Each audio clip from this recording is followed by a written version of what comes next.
Welcome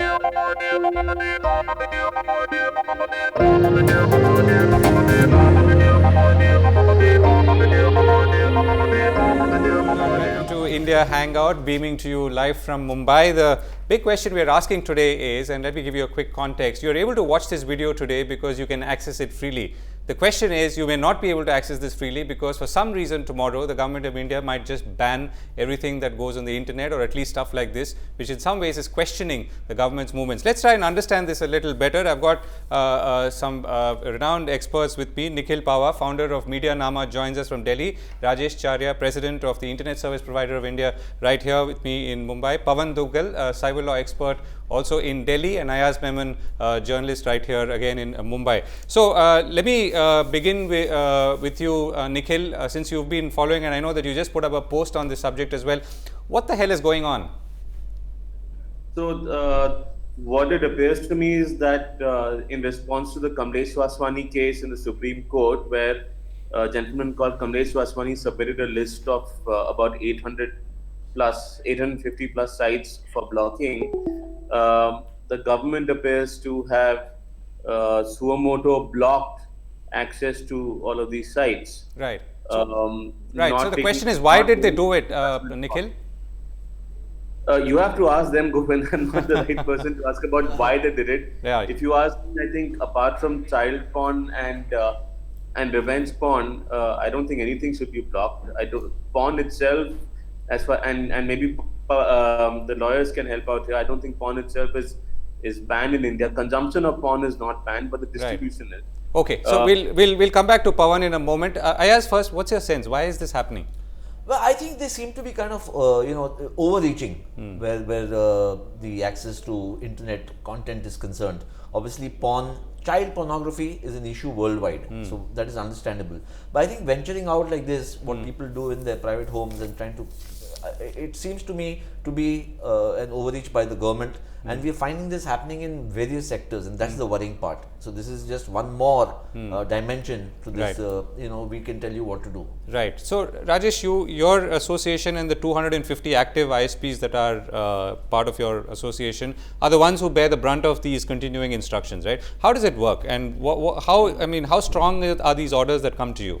No, the orders are coming nowadays very frequently, and that by technology-wise, we can block anything. What our licensor will say, we are totally governed with the licensor. We are the licensee; they are the licensor.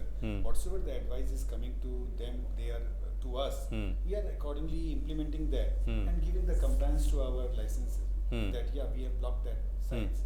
What we are finding, and the problem what we are facing, that since 1998 when the private ISP has started, we are getting the instruction for blocking. For the unblocking, we are not finding any instructions. And some of the contents which has become irrelevant after few days, after few months, we are not able to remove that because we are not getting the advisory from the licensor. Right. Due to this, technology-wise, we are finding a quality problem because our access list is increasing and increasing day by day. And whenever the request is coming from the customer side, we are checking the complete access list, then only the request is getting. So it always sort of scans the negative list first and then goes hunting for the site that you actually keep. So it's causing the quality. Okay. Nikhil, I think in your article you were saying that ISPs are sort of being more willing to sort of give in to the government's demands than perhaps they should. Yeah, no, Govind, the problem is that the ISPs don't really have a choice. So the orders have been issued under Section 79(3)(b), which was challenged in the Supreme Court earlier. I mean, where the Supreme Court ruled earlier this year. And this is a safe harbor provision. It's meant to protect intermediaries like ISPs and websites from any liability for the content that is shared or posted on their networks. Now, ISPs, according to this order, have been asked to disable these URLs. ISPs Which themselves can't disable them, so they are blocking them. Whereas it's a responsibility of the websites themselves to disable the specific URLs. The other thing that's worth noting is that it's not specific URLs that they've asked for blocking. They've given entire websites for blocking. So that's an old problem. Even when you've got John Doe orders, when movies come out, they ask for entire sites to be blocked, not individual URLs which might be infringing or which might be breaking the law. I mean, the weird thing is that some of the sites that have been blocked include a site called Live Leak, which is famous for road rage and dash cam videos, which Okay. are sometimes amusing if that's what you find amusing. Right. But also sites like collegehumor.com, which is a world famous site for humor. There's also there's also a site called nonveggjokes.com. So I don't understand what kind of porn there might be on joke sites, but there doesn't seem Right, to be. but Nikhil, I think what we are trying to understand is this fundamentally tenable or not? And if it is tenable in some way, then it could apply to anything, including what we are talking about right now, isn't it? My reading of this from a Supreme Court judgment perspective, because the Supreme Court had laid down, effectively they have explained what sort of reasonable restrictions can apply to free speech. They had said that these restrictions are essentially applicable uh, when there is incitement to violence or there is some sort of an incitement to action that takes Right. place, Right. not even advocacy. So the Supreme Court had said that when there is a clear and present danger, that is when these restrictions should apply. In this case, there is clearly no clear and present danger. And this is specifically applicable to Section 79(3)(b).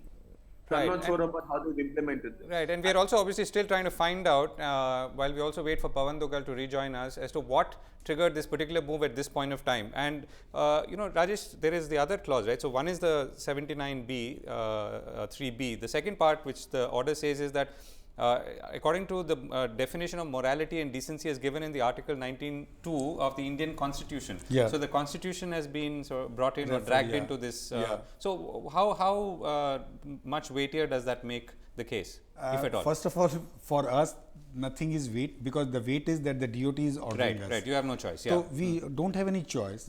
But what we want to say, what we want to recommend and suggest, we are in highway.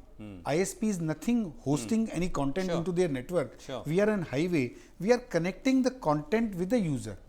So now it's up to the content owner to decide and up to user to decide what to access, what not to access. What we have suggested in past also to the licensor, that why you are insisting all the ISP to block the website, why you are not advising the cable landing station or the international gateway, which are 4 or 5 into the country. You should advise to them to block those websites and if you are finding that any content is available into the India, then you can directly contact the data center where these sites are being hosted, where this content being hosted, and advise them according to the law that block this. Unnecessary, you are sending the advisory to all the ISP, making you and cry, and which is not possible also. Another thing, sometimes we get the reference of China, that in China the firewall is there, China is able to block YouTube, Google, etc., etc. But still the Chinese people are able to see. But there also through VPNs, yeah. through VPN, there also the government is taking the stand. The ISPs are not taking the stand. The government has to come with the central monitoring system, Right. which we are discussing from a very long time. Right, but okay, so that's the sort of technical side Yeah, of it. But what exactly. I'm trying to understand is really, can this get worse? Can we be in a situation where every other day there is a new list, as you said Are you yourself? finding that only one Kamlesh Vaswani is there? Thousands of Kamlesh Vaswani Yeah. will come, Yeah. and 1,000 will come with the 1,000 list. What will happen? The whole internet will get paralyzed. Right. So what Yes. is the core, Govind, I think really that needs to be understood. What is at the core of such a decision? So there is a case obviously, and there's somebody who Yeah. is an aggrieved petitioner who says this, and as you mentioned, there may be thousands of Kamlesh Vaswanis who will come with run into 1,000 and 1,000. lakhs of sites. What is at the core? Is it that stifle your Yeah, I mean, the government choice? obviously wanting to decide what you should see or not I see. think that's That where part the, is clear. That's where the problem, and I think that might actually, it might just be a little ham-handed because through the VPN or whatever other model, you can still access the sites, and a lot of sites which may have nothing to do with porn will, like nonveggjokes.com, that gets clubbed into the same thing, and then there's no way to rescue yourself from that situation. So I think somewhere it seems to me to be a little ham-handed. There might be extreme cases. There's nothing seditious about it. If there is, yes, you can stop that site, or if there's child pornography, then zoom in and curtail those Right. people. But otherwise, Right. I think it's just too sweeping.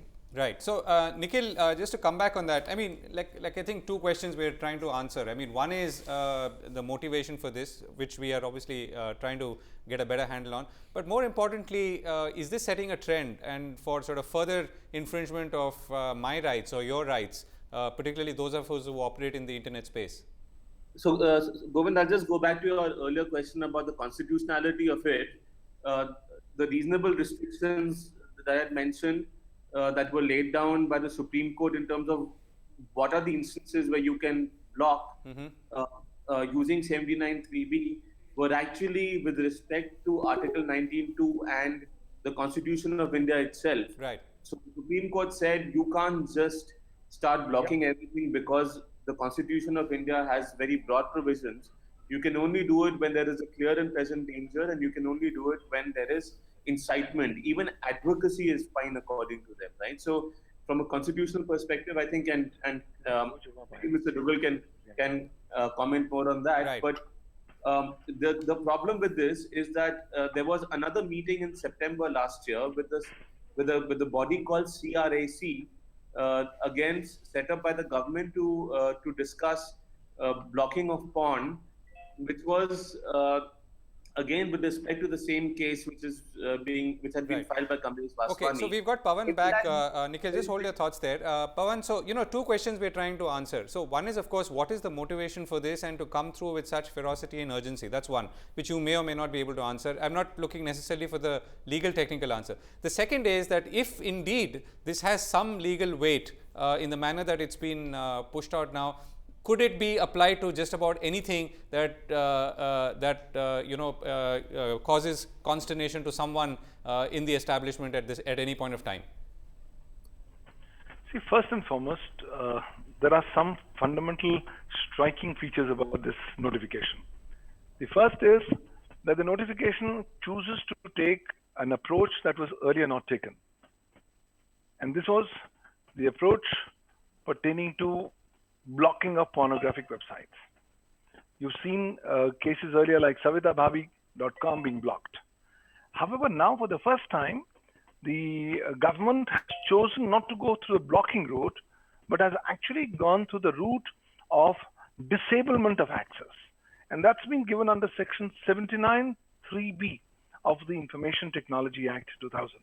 Now, this notification is relying upon this particular section. However, the fact remains is that this notification does not even comply with the mandatory features and elements of 79(3)(b of the Information Technology Act. Clearly, because under Section 79(3)(b, you are mandated as a government agency to notify that a particular information or data pertaining to a computer resource which is controlled by the intermediary is being used for the purposes of doing an illegal act.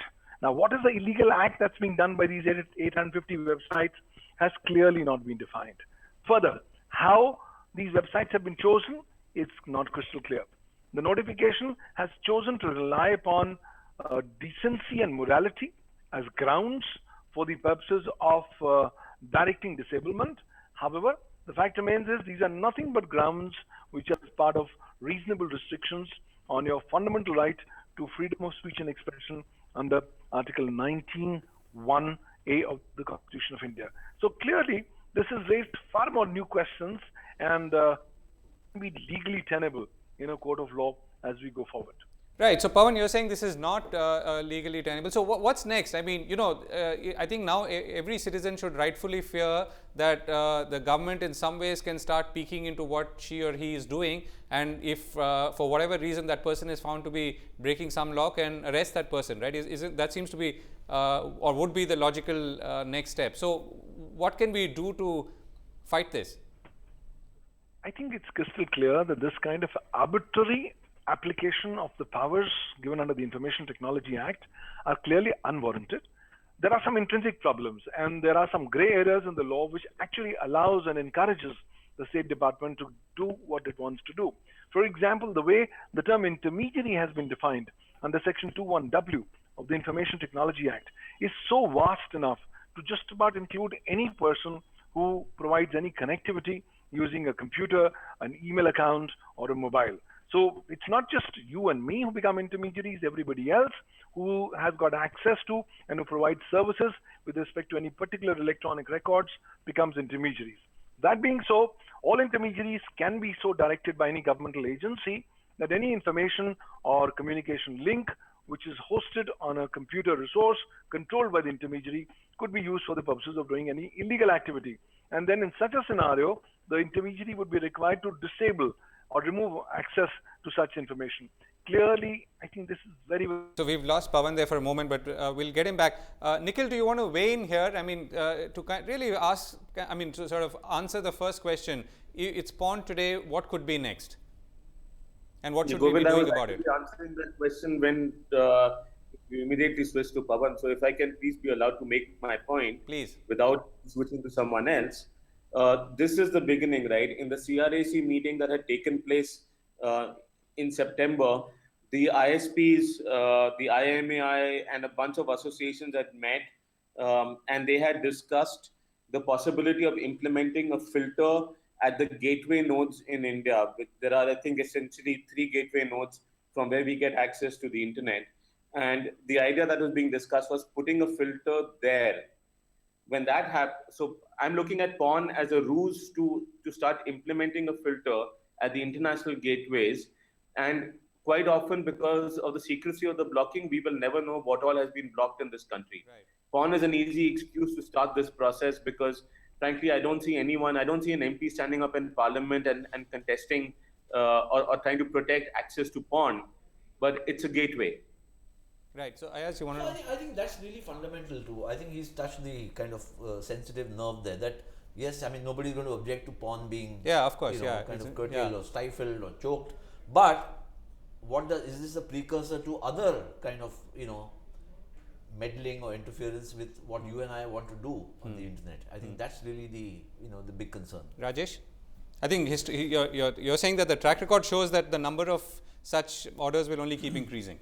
No, number of will increase, and if you see just the objective of this case, that few days earlier there was a rape case of a girl, a child girl, and that gentleman who has raped that girl has seen the porn movie, has taken the liquor, and then raped. When you are blocking the website or blocking any porn content, why you are not blocking the liquor then? Because the liquor is one of the case for getting excited. So you should do both the things. You should not pick and choose. That no, we will be picking up only the content where we have got the control. Because one, I already told, one Kamlesh Vaswani has done. Lot of Kamlesh Vaswani will come.